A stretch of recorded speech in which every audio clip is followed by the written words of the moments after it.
Hola a tothom! Avui posem el focus sobre la professió docent. Farem una mena de full de ruta, per entendre què implica ser mestre o professor avui dia, des d'allò més personal fins als tràmits per entrar a una aula. Doncs vinga, anem a veure el recorregut que farem. Primer, què cal tenir a dins? L'essència, oi? Després, què diu la llei que s'ha de fer? Tot seguit, les normes del joc, les regles de la professió. I acabarem amb el camí pràctic per arribar a l'aula. Comencem! Molt bé. Abans de parlar de papers, de lleis, de normatives, parem un moment. Fem-nos una pregunta que, de fet, és la clau de tot. Què fa que algú sigui un bon docent? Què és el que de veritat defineix un bon mestre?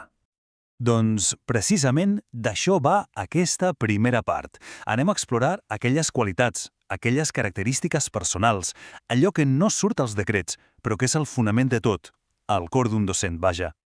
I tot comença aquí, amb l'empatia. Però ull, no parlem només de ser simpàtic. Parlem de la capacitat, que no és gens fàcil, de posar-se a la pell de l'alumnat, d'entendre de veritat en quin punt estan i com veien el món. I a aquesta empatia se li han de sumar dues coses que són imprescindibles. D'una banda, la paciència. Molta paciència per respectar cada ritme. I de l'altra, el respecte.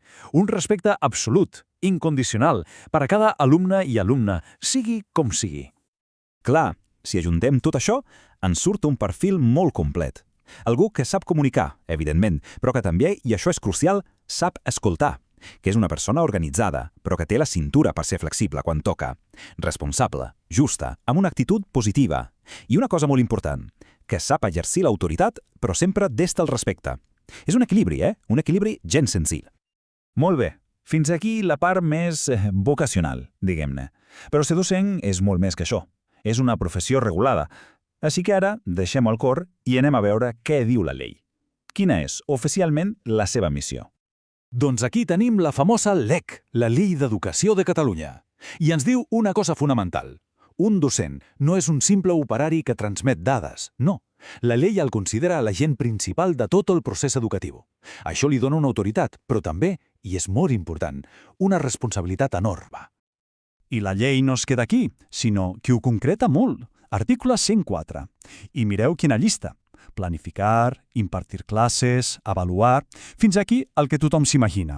Però també tutoritzar, orientar, parlar amb les famílies, coordinar activitats, fins i tot emprar la tecnologia. O sigui que és una feina amb una visió de 360 graus molt més complexa del que pot semblar des de fora. Perfecte, ja tenem les qualitats personals i la missió oficial. Però, és clar, tot això s'ha de fer seguint unes normes. Com qualsevol professió, hi ha unes regles del joc. Anem a veure quins són els drets, però també els deures, que marquen el dia a dia. I aquí la llei busca un equilibri. Fixeu-vos, tens dret a promocionar, a créixer professionalment. Perfecte. Però, a canvi, tens el deure de formar-te contínuament, d'implicar-te en el projecte de l'escola. És la idea de sempre. Un dret gaire sempre ve acompanyat d'una responsabilitat. I a sobre de tot això, no podem oblidar que la majoria de docents són empleats públics, i això vol dir que els aplica una altra llei molt important, l'EBEP. I aquesta llei, bàsicament, el que fa és posar el llistó ètic molt alt. Parla d'integritat, de neutralitat, de responsabilitat. I el més important d'aquesta llista de principis, objectivitat, imparcialitat, confidencialitat, és que no són paraules boniques per posar en un paper. No. Són la guia pràctica que hauria de marcar cada decisió que es pren a l'escola, cada dia. De fet, la llei s'encarrega que no es quedin en l'aire. Com es tradueix tot això a la pràctica? Doncs en coses molt concretes. Respectar a tothom, seguir les indicacions professionals lògiques i un altre cop, insistim-hi, l'obligació de mantenir-se al dia, de continuar-se formant-se sempre. Bé, hem vist el què i el com. Les qualitats, les funcions, les normes... Però ara ve la pregunta del milió. I com s'hi entra en tot això?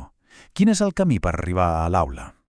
Bàsicament hi ha dues grans vies. Per entrar al sistema públic, el camí passa per la borsa de personal interior per les oposicions.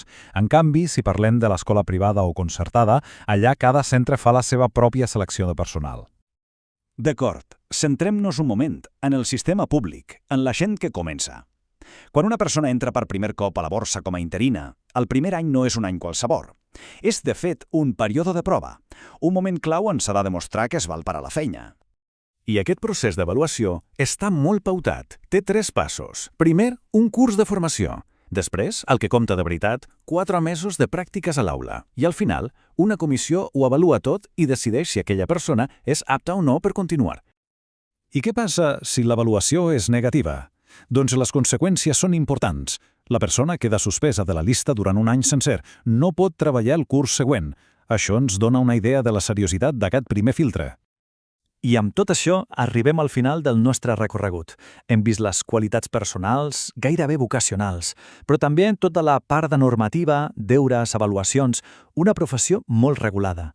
I això ens porta a la pregunta final, una pregunta per a la reflexió. On és l'equilibri? És una professió o és una vocació?